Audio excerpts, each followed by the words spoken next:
Well, everyone, I got a couple updates on my 96 Subaru Legacy Outback. 2.2 liter, 5-speed. So awesome and fast. I got so bored of driving this, not driving this car. I actually almost bought a 97 Legacy. I forget what the trim level is. It's a real basic model. This one didn't even have a tach. 220,000 miles, 2.2 liter. Suck-o-matic. No cruise control, no power locks or windows. Total bare bones model, but had a really clean body. It had absolutely mint interior, but the engine looked like it was neglected to hell. And radiator was only full of clear water, which tells me it's been put in there recently. So I'm thinking maybe it has a head gasket problem. Power steering fluid was super low. Tells me maybe the rack's leaking. These racks sometimes do leak, and they're not impossible to change, but they're not necessarily something I would look forward to doing. And there were a couple other odds and ends wrong with it.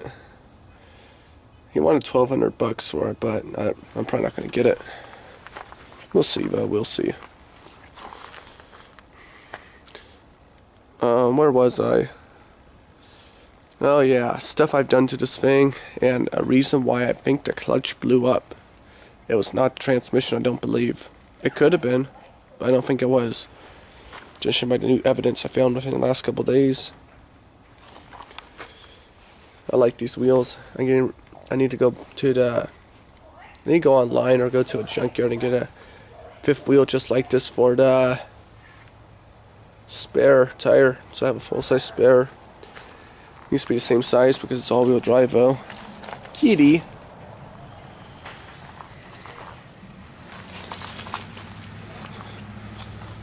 Quick walk around. You can definitely tell it's been sitting.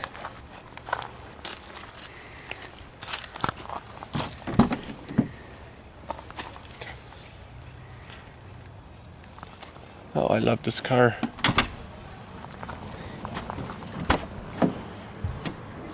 Today I replaced the seat belt because it was frayed super bad. I've been meaning to change it for several months now. I just never did it because I was just straight up too lazy, and I thought it was going to be a lot of work, which ended up not being so much work.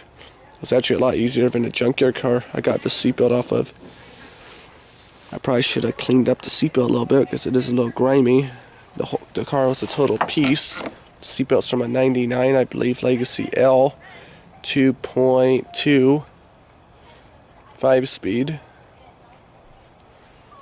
Body was beat to hell, interior was full of dog hair. About as bad as the 88 when I got it. I don't think you guys saw that, but quite bad nonetheless. Let me show you the old seatbelt. It wasn't really that safe, in my opinion. I mean, it probably could have got frayed a little bit more before it would have been unsafe, but I'd rather just replace it while I'm ahead. So yeah, I'm still not uncertain if I should put this in scrap metal or just throw it away. Because this isn't metal, but this surely is, so we'll see. It's kind of heavy, so maybe I'll just, I don't know, we'll see.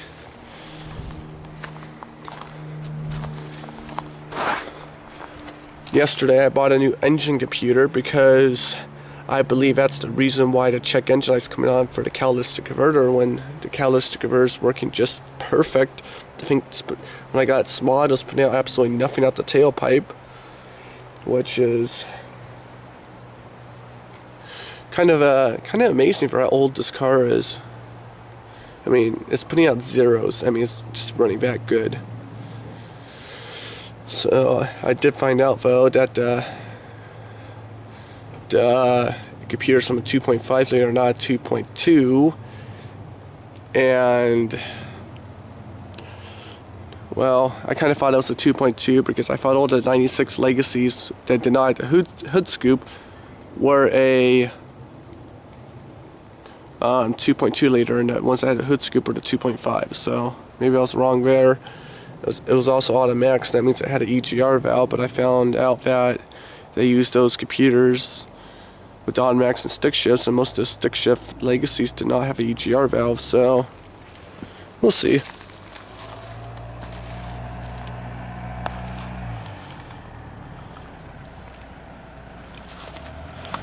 German car. I don't like German cars. Oh, what else? Oh, ooh, I had something really cool. I bought that on eBay.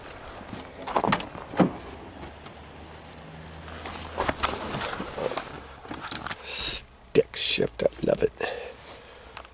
That Legacy I got the seatbelt off of, the stick shift was so screwed up that I guess the spring underneath broke, the return spring, so the stick shift will just stay anywhere you put it. Like, leave it here, take off your hand, just stay there.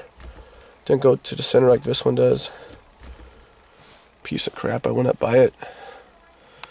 I bought this ashtray from a 99. I converted it from the little cubby it had.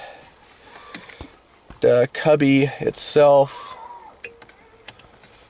wait a minute, the track itself is from a 95 Legacy LS, fully loaded, with every single option, even sunroof. That car was a wreck too. The guy tried to sell me that one too. And the tray is from a 99 Legacy Outback with 120,000 miles, but there's a little smash in the front. Fixable, but just a little smashed. I don't really care for the 99s. It's like the 1 year I don't really care, because sometimes motor parts are really hard to find for it, because that was a 1 year only engine. And like nothing's interchangeable with the older ones. One more thing. I also added a voltmeter. So that's pretty chill. I like it. It's not that accurate. It's accurate, but just not super accurate. It's accurate enough for me. Don't tell me if the volts are too high.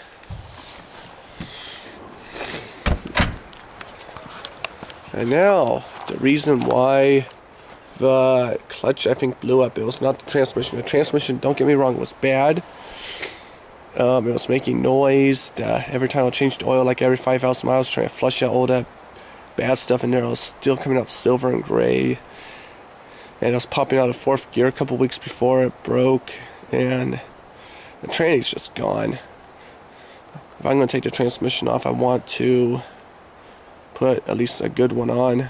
I bought one from a 96 off eBay.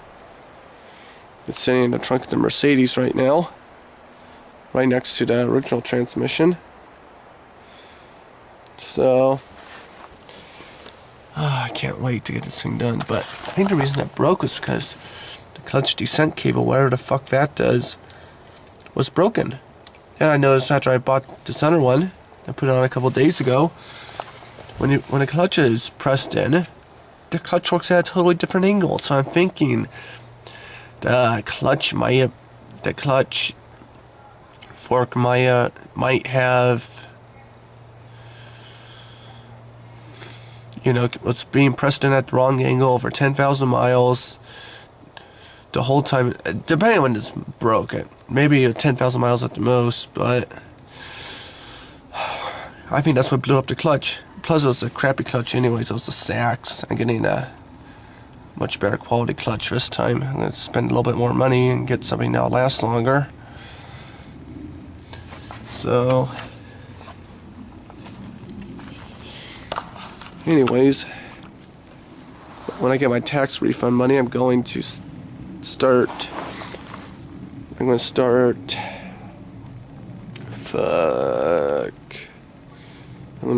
repairing this thing. Maybe within next month.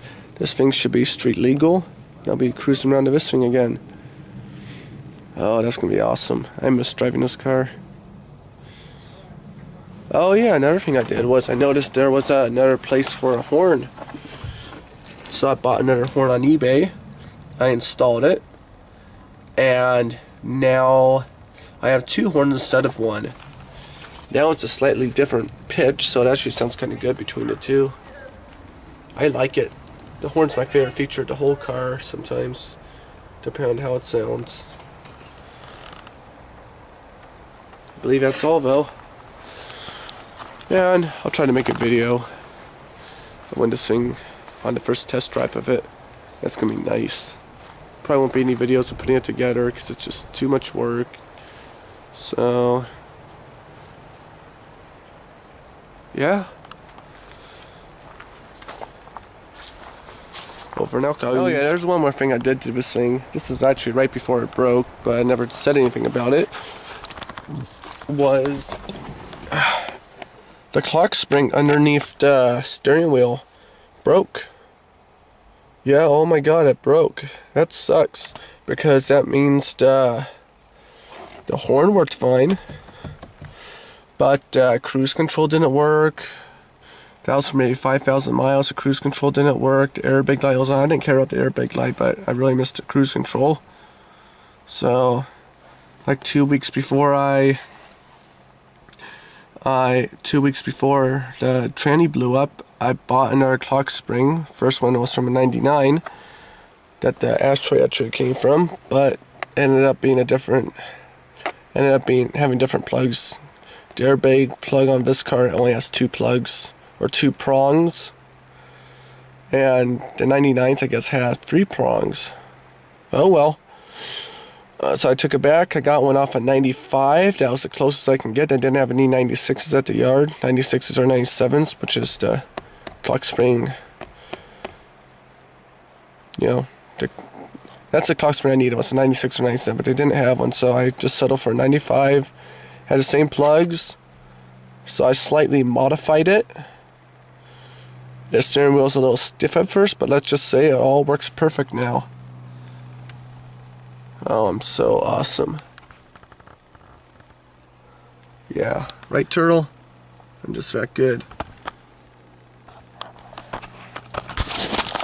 Anyways, guys, now over and out. I'll catch you on the flip side.